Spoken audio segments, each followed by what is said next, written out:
আমি কেমনে পারবো, অনেক বলছি। বিমানবালা গার্লফ্রেন্ড জারিন জাবিনের জন্য এবার নিজের স্ত্রী সাবিকুন নাহার সারাকে তালাক দিলেন আলোচিত ইসলামিক বক্তা আবু তোহা মোহাম্মদ আদনান। তোহার স্ত্রী চলতি মাসের শুরুর দিকে তার বিরুদ্ধে এনেছিল পরকীয়ার অভিযোগ। এরপর শুরু হয় চরম নাটক। গিরগিটি যেভাবে সর্বক্ষণ রং বদলায়, ঠিক তেমন ভাবে মুহূর্তে মুহূর্তে নিজেদের বক্তব্য বদলাতে থাকে তোহা ও তার স্ত্রী। এই বলছেন সব মিটমাট, তো এই আবার করছেন অভিযোগ। তবে এবার নিজের স্ত্রীকে চূড়ান্তভাবে ছেড়ে দেওয়ার ঘোষণা দিলেন ইসলামিক বক্তা আবু তোহা। আবু তোহা ব্যাপক জনপ্রিয়তা অর্জন করলেও সাম্প্রতিক পারিবারিক বিতর্কে সে জনপ্রিয়তা ঘিরে তৈরি হয়েছে তীব্র আলোড়ন। চলতি অক্টোবরের শুরুতে স্ত্রী সাবিকুন নাহার সারা প্রথমবারের মতো স্বামী তোহার বিরুদ্ধে গুরুতর অভিযোগ তোলেন। তার দাবি, তোহা তার প্রাক্তন প্রেমিকা ও বর্তমান বিমানবালা জারিন জাবিনের সঙ্গে পরকীয়ায় আসক্ত। পাশাপাশি তোহার প্রতিষ্ঠানে ফ্রি মিক্সিং এর অভিযোগ তোলেন তার স্ত্রী।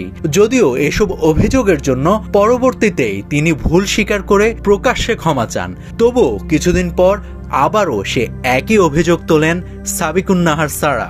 অন্যদিকে আবু তোহা মোহাম্মদ আদনান তার স্ত্রীর সব অভিযোগ স্পষ্টভাবে অস্বীকার করেন। আল্লাহর নামে কসম করে তিনি বলেন, হে আমার জাতি, শুধু এতটুকু বলতে চাই, আরশের মালিকের কসম, আমাকে গুছিয়ে একের পর এক মিথ্যে অপবাদ দেওয়া হয়েছে। রবের শপথ, আমি জেনাকারী নয়। মোহাম্মদের রবের কসম, আমি ব্যভিচারী নয়। যার হাতে আমার প্রাণ, তার কসম, যেসব অভিযোগ আমার বিরুদ্ধে তোলা হয়েছে আমি সেগুলো থেকে সম্পূর্ণ মুক্ত।